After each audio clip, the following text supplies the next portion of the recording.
Jacques was tied to the beach by one group of dwarfs. He struggled with all his might, broke the strings and rose from the ground. At that moment, one soldier ran and threw him one tooth-sized spear. Jacques felt one slight pain. Then one band of dwarfs threw hooks that clung to his, causing him to stumble to the ground.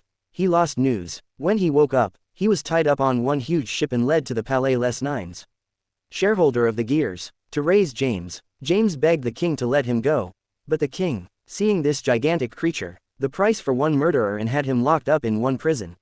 The next day James was taken outside, tied to one plow to plow the fields.